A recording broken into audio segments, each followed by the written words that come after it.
oh gosh, I couldn't do your job because you just sat behind a computer all day. So I've had to explain to her there's an awful lot more to it than that. And obviously a huge part of it, as we've talked about, is dealing with people. Actually, if you're really motivated by people and supporting them, it's a hugely rewarding career. Yes, you have to have the technical aspect of it as well. There's no getting away from that. But, it's much more than just sat behind a desk entering data into a computer.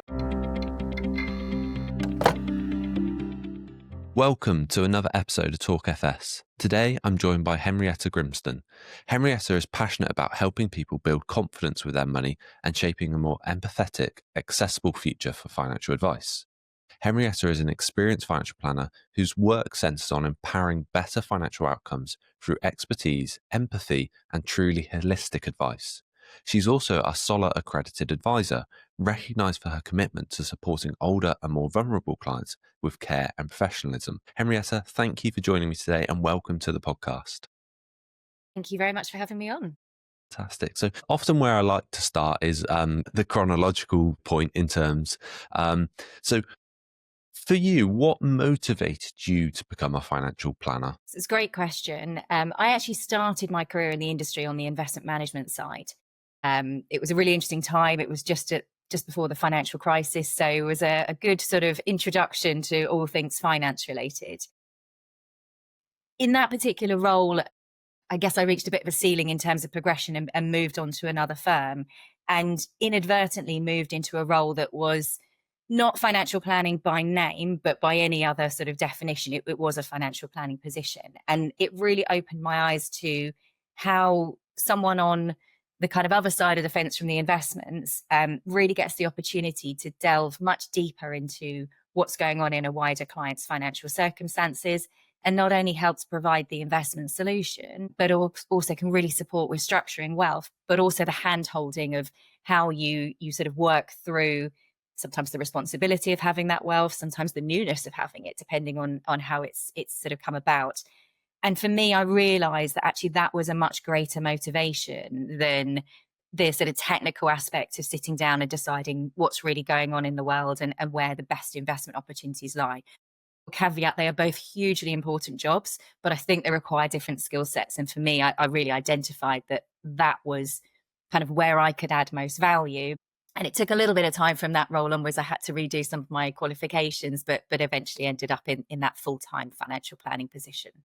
Fantastic. So I imagine the background in the investment management has really helped give you that extra edge, so to speak, as a financial planner in front of clients, because you've really got that understanding when you're talking to clients about what goes on, that you've lived and breathed that prior to your current role as a financial planner. Is that right? Yeah, I mean, it's actually provided two benefits, I would say. So one is the client-facing aspect, because depending on how the business has structured their proposition, in a lot of companies, the financial planner is still delivering that story about what's going on in the investment world. So having that more detailed understanding and background, as you say, has been hugely beneficial. Maybe I'm a bit more confident in talking about it than other people that perhaps haven't come from that background, and it takes a bit of time for them to build that experience and understanding. The other side that I've also found really beneficial is actually working with colleagues who are in those professions. There are, of course, businesses that structure it differently, where you have both a financial planner and an investment manager in the room. I think having an understanding of the specialisms, what each person in the room is there to deliver, actually means you respect those professional boundaries. So I found it helpful from that point of view as well. Fantastic. And so you mentioned there that the client-facing element, really helping the individuals sat opposite the table, so to speak, is what really fueled your passion more. Let's just delve into that a little bit deeper, if that's okay. What is it about sitting in front of a client that really makes you think this is the role I want, compared to your previous part of the career? Yeah, so I think what I identified with first of all was that, as I say, that the investment management piece is so important. You can't do one without the other. But it's almost the end part of the journey. You actually need to sit down with the individual or individuals, if it's a family you're talking to, and understand what's really driving them. And that is both, I always sort of say, the wish list. So it's what do you want to achieve? What's really important to you? But it's also about understanding the fears. What events concern them about the future, or what are they trying to mitigate? So there's almost a bit of a I'm going to say a psychologist element to the role, that you've kind of got to get under the skin of the person and understand what's really driving their decisions. Frequently, when you're first interacting with a client, so particularly ones who maybe this is new money that they've come into, they've not had that responsibility before, or often the need to pick up the phone to an advisor has been triggered by an event. Perhaps they've lost someone, perhaps they've, going through a divorce or something like that. So it's a difficult time for them personally. And there's huge reward from actually being able to take that person from that initial difficult situation all the way through to seeing them grow in confidence with their understanding as to what's going on with their wealth and how it can impact the decisions they make personally. That's really interesting. And that's a theme that we're seeing on the podcast with a number of guests is that real financial well-being piece becoming bigger and bigger about people's attitudes and behaviors towards money, and how you as a financial planner can really have a big influence on helping them grow their confidence. Is there anything you do to kind of help them become more comfortable talking about it? Because that's often one of the biggest challenges, particularly with us, British. Money's such a taboo subject, isn't it? Is there anything you do to help increase that confidence? Yeah, as you say, we're not great about talking about finance in the UK. It's a bit of an uncomfortable subject, isn't it? Particularly our own wealth. So I think the first thing is you've got to be able to try and build a trusted relationship with the individual. So, some of that is how you present yourself in those meetings, trying to, obviously come across professional. That's an important part of it. Displaying that you've got the right qualifications to be sat there in front of the client. But it's really about how you interact with them and build that trust. And it's not always going to happen in the first meeting in terms of someone opening up. So when you're speaking to a new client, there's an acceptance that it might take a few conversations to really ease them into being open and comfortable. And occasionally you do find things come out of the woodwork a bit further down the line. And that's just them building their comfort of talking to you about it. I think the second aspect is trying to provide a bit of education. So we're not great, I think, in this country either on financial education. So we don't talk about it enough, but I also don't think we educate enough. So if you can help people, particularly those that don't have a lot of experience, with understanding that the concepts of what we're talking about, whether that's understanding the markets or how their pensions are structured, and hopefully, again, that sort of eases them into them being more open because they feel that they can connect with actually what the conversation is about.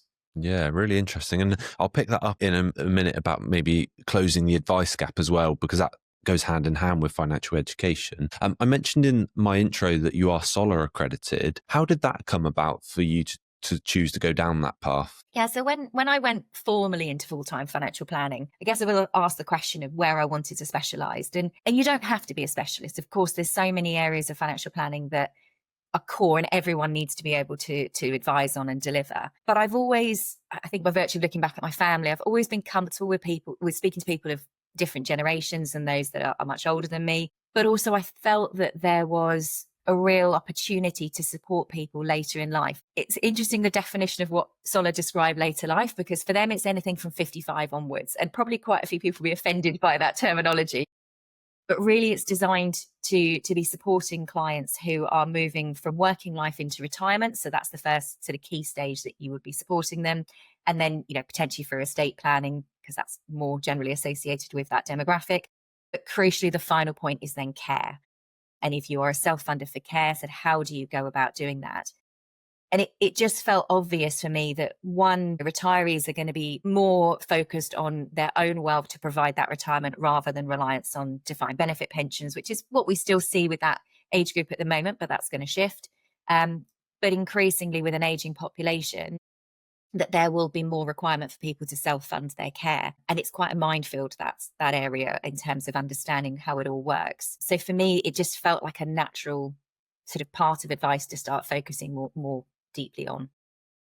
Yeah, definitely. And have you got any advice for anyone who's looking into going down that route? For me, the experience of going through the accreditation process takes up, you're sort of allowed up to 2 years to do it. It does include you having to do some mandatory qualifications, but actually what SOLLA are really looking for is, do you have the skill set? So the qualifications are a prerequisite that you must have done them, but they take you through sort of some specific training and sign off and an accreditation process to make sure that you've got the right characteristics to be dealing with those types of clients. Again, it's been really rewarding to go through that. And the clients that I've been interacting with since I've got that accreditation have clearly had more complex situations, greater vulnerabilities. So to be able to support those individuals and get them hopefully a positive outcome does make it very rewarding. But it's also opened my eyes to other opportunities where you can help and educate those clients that I don't think come through the standard route of training to be a financial advisor. Okay. So is that where businesses are more interested in potentially yourself because of the SOLA, or is it you think clients are more open because of, or a bit of both, I guess?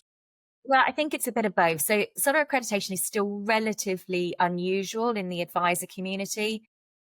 So, if you look at the sort of the number within a business that are SOLA accredited, it's generally quite low. But there's obviously a benefit to a business to having some SOLA accredited advisors. But from a client point of view, the way that SOLA hold themselves out is that independent body who have given the individuals that have got the accreditation that almost the gold standard that they can deal with your situation, not just in a technical sense, but also, as I say, have the right skill set and knowledge to support you. And I get lots of inquiries now from people who have found me via SOLA, either because they've been directed there by someone like, say, Age UK, who has said, this is a good standard of advice you should be looking for. Try SOLA as a database first. Or they're perhaps aware of it through another method and they've actively sought someone out. So it's definitely growing in recognition in the client community, I would say. Fantastic. Well, I'm really pleased to hear that it's helping from like a commercial aspect for you with bringing more clients and more opportunities. But it is also interesting where you said in terms of they've positioned themselves that it's the care as important as anything. And I imagine that's why clients, want to engage with yourself, is because they know that you're bound by that care to a higher level potentially. Is that how you sort of help explain it to clients for the first time? Because I imagine when you sit in front of a client, say, I'm SOLA accredited, they're like, no idea what that means. Yeah. So obviously if it's someone that hasn't found you through the SOLA route, yes, it's useful to be able to say to someone, in addition to my chartered qualifications, this is something that I hold separately. And I think it just gives you a bit of credibility to be able to talk about those topics as well. It's not to say that another advisor who has the qualifications but doesn't have SOLA can't do it or doesn't have the skill set to do it. But it just seems to be that, because it's an independent accreditation, I think for clients, it just gives them that sort of seal of approval, I suppose. Well, I'm really pleased to hear it was something worth pursuing for yourself. And also definitely it's really good for our listeners to hear why SOLA should be something that they consider exploring if it aligns with them, really. So just picking up an earlier sort of theme we had there was about the financial education piece. Obviously, as we've discussed already, that in the UK, there isn't enough financial education. We were talking before we hit record here, weren't we, in terms of, you can get news articles just dropped by, everything going on in the news, in the politics and stuff, and clients can panic. And then you've got to have to work through that as an advisor. Is there anything that, if you could maybe wave your magic wand, for instance, and, roll out some financial education across the country, what would you want to be able to do to help people en masse, really? So for me, I think it needs to start at a younger age. I wish we did more with young people when they were in education. I think it's an opportunity that we're not grasping. I've just had a stepdaughter that's transitioned from, school into university. And I was trying to get out of her what she'd been given by way of support from the school in terms of, you're making a decision to take on a huge amount of debt to go into university, and what are the long-term implications of that? And then have you been given any guidance around how to budget, how to structure your finances? And it wasn't really clear from her responses that had happened at all. So, thankfully we were able to deliver that for her, but that feels like a missed opportunity. And I think if you built those foundations at a young age, it should translate then into their sort of financial decisions as they reach adulthood. it would probably be impossible to do some form of education where you're going into all the different financial products that they might stumble across, and the difference between types of pensions. I think, that's got to come later on. But just for me, some real basics around how do you manage your finances? What is debt? You take out a credit card, have to understand the interest on and how it works. I just think we're missing a trick in some of those places. Because they don't know what they don't know. So in that instance, like with your stepdaughter, if you were asking questions about that, it might be alien terminology you're using because she then doesn't understand what you're trying to even ask necessarily. And that shows how little we do as, in the curriculum within the schooling system. I definitely agree with you in terms of trying to get some more, baseline finance, education out there. Because then, the financial planning can come later on in life. Do you see that with some of your clients you work with, where you probably do intergenerational work as well, that they're trying to pass on some, advice or care to their younger generations? Yeah, so where that comes up in conversation is parents that are sort of thinking about that transfer of wealth, as you say. Actually, often that conversation starts when they're still a minor, because we have the opportunity in the UK to set up junior ISAs for children. Some parents might have the financial capability to do that, but the concern that always comes through from parents is that money transfers to them at age 18. It may be, particularly if they're setting it up at a young age, they might not know quite what the character is of their 5-year-old, and when they potentially get to 18. So they're almost trying to predict the future in terms of how they might deal with that money. But my counter to parents is actually, this is an opportunity for you to educate them. You're clearly not going to, when they're quite young, explain quite perhaps the volume of wealth that you've set aside for them. But actually, it's an opportunity to get them to start interacting with that wealth and see the value of how it can work for them in the long term. So as much as there might be this desire by a parent to almost keep it secret, I think opening the doors a little bit and helping them understand what's going on and the decisions that have been made could actually be beneficial. So it is an opportunity. I've seen it done really well. So with families where there's, a more significant amount of wealth there, who perhaps have set up charitable foundations to put some of their wealth to good use, actually getting the children involved in the foundation when they're of an old enough age to be trustees, again, can sort of be a nice soft introduction to that family wealth and understanding how it can be used for good, not just to have a great time. Yeah, definitely. Well, it's interesting what you're saying. As a father of a young baby myself and my wife have had those conversations about, junior ISAs, and she'll get access at 18, but then we kind of say, well, yeah, but we've got 18 years. And like you said, the first 10 might be a bit irrelevant. But we've got years to try and educate so that it's not a surprise on their 18th birthday, they get a birthday card with a nice piece of paper inside saying, hi, this is what you've now got access to. And they decide to go spend it on all the toys or, gadgets or whatever. Do we keep it quiet? Do we not? Obviously, we've got a lot of time ahead of us to decide, but I guess it is going back to that taboo bit, isn't it? That actually lean into it, talk about it, be open about it. There's opportunity to try and create good behaviors, and also going back to, again, that financial well-being piece, good feelings towards money, not having to be, secretive about it, being open within, your close circle, your family and stuff, of what to do. So yeah, it's an interesting thing, isn't it? Hopefully over the next, 5, 10, 20 years, we see better attitudes towards money and better money management, I guess, as well, really, because that's just going to help everyone. On a similar theme there, in terms of, trying to get financial education and helping the younger generations, is there anything you could see in terms of trying to get younger generations into the profession particularly? It's a good question. I guess, again, if that education was there at an earlier age around finance, it may encourage people to be exploring it as a career. I mean, we do see lots of, grads come in and go on to some of the graduate schemes that are run. There tends to be, I think, different types of the industry that lean itself better to that. So, accountancy clearly has a great track record in that, and there are quite high numbers that go into those sort of roles. How many people specifically think about, I want to be a financial planner or a power planner or an investment manager? I don't know until maybe they get into the industry and understand what those roles actually are. But definitely that education at an earlier age, I think, would help bridge the gap.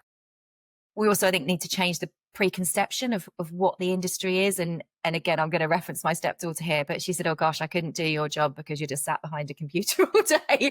And so I've had to explain to her, there's an awful lot more to it than that. And obviously a huge part of it, as we've talked about, is dealing with people. Actually, if you're really motivated by working with people and supporting them, it's a hugely rewarding career. Yes, you have to have the technical aspect of it as well. There's no getting away from that. But, it's much more than just sat behind a desk entering data into a computer, which is what she's got in her mind. Yeah. So yeah, hopefully we can get some younger generations in through, some more education, and then they understand what a financial planner then does. And I think it's also important, maybe I'm stereotyping here, that the generation coming through, they are money motivated, as, many generations are, but also they're very motivated by doing the right thing. And financial planning can be so aligned to that, can't it? With helping people. I think that's a bigger piece we also need to get out there, because if you look, 10, 20 years back, financial advisors were just people who just made shed loads of money at anyone's expense. It can be the thing that everyone got tarred with the same brush. So it's actually about, particularly with that care piece of helping people, getting that message out there louder as well, really. Yeah, absolutely. And the other thing I would say linked to that is that, slightly to your point around what the stereotypical image of it is that, if I think about finance, even when I joined, nearly 20 years ago, it was still massively male dominated, and actually massively white male dominated. I do see that changing. I look at the sort of the younger intake that are coming in. It's much more diverse. There's a much greater level of females in the industry, which is brilliant to hear and see. It's also important for the client base, because we know that individuals tend to connect better with someone that they feel they can identify with and perhaps share some common ground in terms of whether it's hobbies, backgrounds, whatever it happens to be. So we do need that different mix of people coming into the industry. And it is positive that is obvious in the younger cohort. Yeah, I definitely agree. And that's, why we're trying to do our little piece in our little part of the world with, this podcast is getting the message out there. We're definitely seeing a nice diversity in, the male and female element. So it's something that if we can do our bit, we're chuffed as well too, really. Just going into your career as a financial planner a bit deeper, if that's okay. What are some of the things you've learned along the way that, really sit well with you in terms of some learns you've picked up from experience, or people have taught you, that you would like to share with other financial planners? So, as I guess we alluded to at the start, I think having the investment background, even though it's not the natural route, lots of people don't start on one side and jump to the other side. Although I've seen examples of people going the other way as well, starting in financial planning and going to investment management. But it was really good grounding.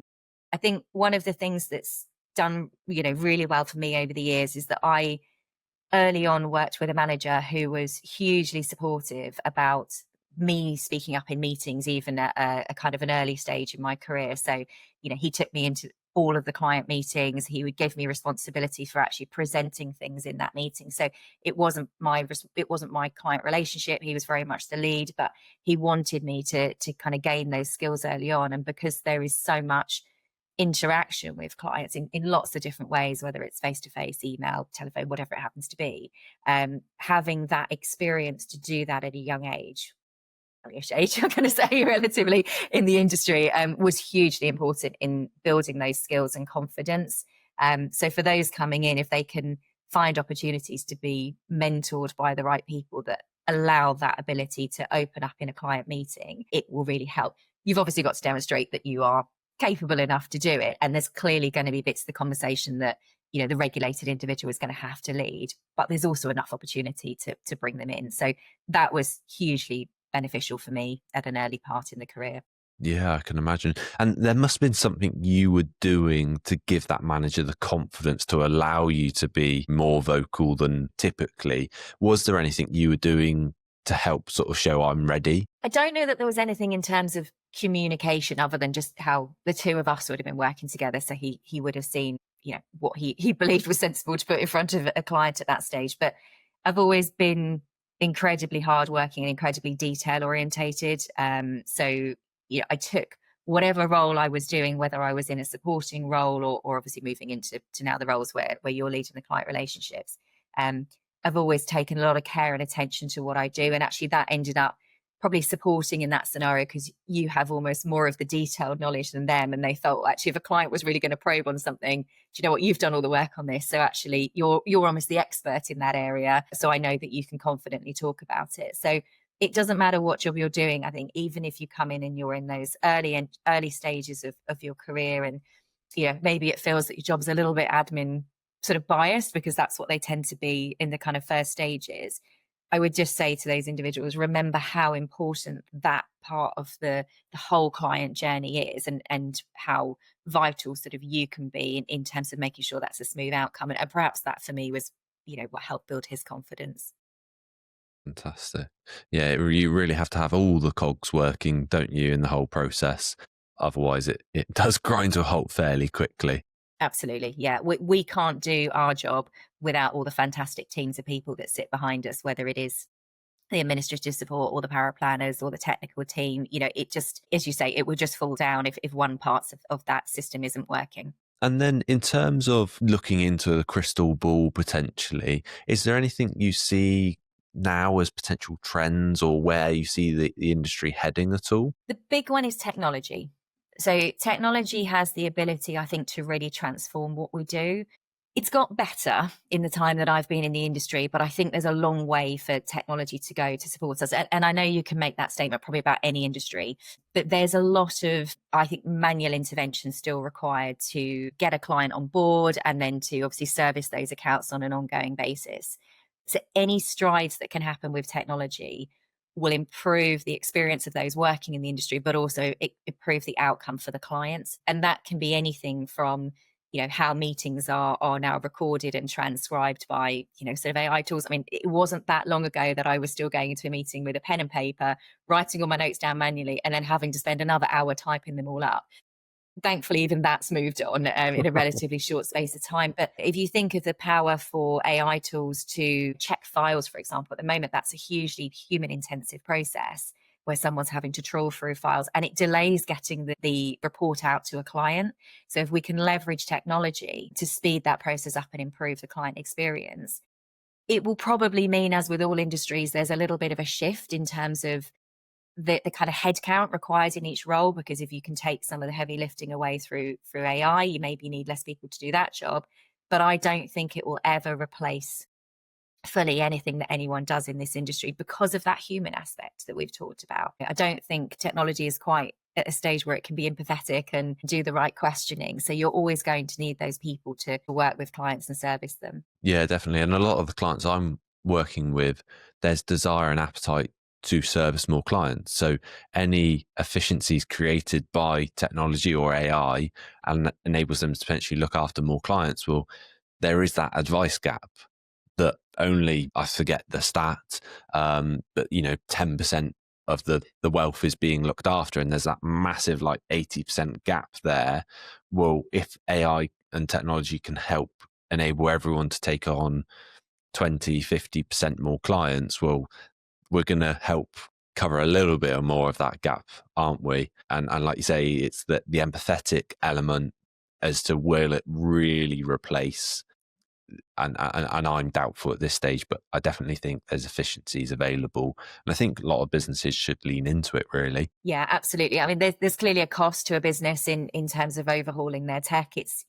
It's generally quite a big investment, but the gains that you can get from it are huge. And let's say if you can increase productivity, if you can increase capacity to take on clients, it's going to be beneficial both for the underlying client and also for the business commercially. So it's probably one of those things that you have to invest in. I don't think you've got a choice not to. And there's definitely going to be early adopters, and there's going to be people left behind. But that's the same with any change across any industry, isn't it? So Absolutely. Yeah, I would say there's always that, not wanting to be the first maybe to try it out because you find all the bugs. So there's a little bit of that you kind of go, well, I'll let that firm go first and then we'll follow. Yeah, I think the firms that can get it sorted earlier will see the benefits of it. So perhaps worth being a bit bolder. Yeah, definitely. Fantastic. Well, I've really enjoyed my conversation with you today, Henrietta. We've covered a lot of ground quite quickly, actually, from, the SOLLA accreditation, your background in investment management coming into financial planning, how we can, try and help the nation with some more education. So yeah, really appreciate you coming on today. Before we wrap up, is there one final piece of advice you would have to our listeners in terms of, if they are a financial planner, how they could just, elevate their career to that extra level? I would say find something you're passionate about. So I obviously identified with Solar and decided it was something that I really wanted to connect with and be able to kind of focus on that area. So I think if you haven't yet made that decision, you're maybe still that more sort of generalist, which is fine. That's not a negative. But if you haven't and you're looking for, you want to find that niche in terms of where can I really add value, I would go with something that, as I say, you're passionate about, because there's lots of different ways that you can specialize. But you're really going to need to get into the weeds of the technical detail in whatever route you go down. And yeah, if you can find a way that sort of connects to something that is important to you, that will come through in the conversations that you have with clients. If you just force yourself to be a specialist in a technical area that doesn't interest you as much, I think because you'll spend a lot of time doing it, you might end up resenting it. So yeah, definitely that would be my sort of tip for those that are already on that advisor pathway. Fantastic. Well, we'll leave it there. Yeah, really appreciate you coming on today. And to our listeners, hopefully you've enjoyed this episode as much as I have. Please do, subscribe, because we look to provide you with further exciting episodes and learning opportunities. So, Henrietta, thank you very much for joining us today. Thank you.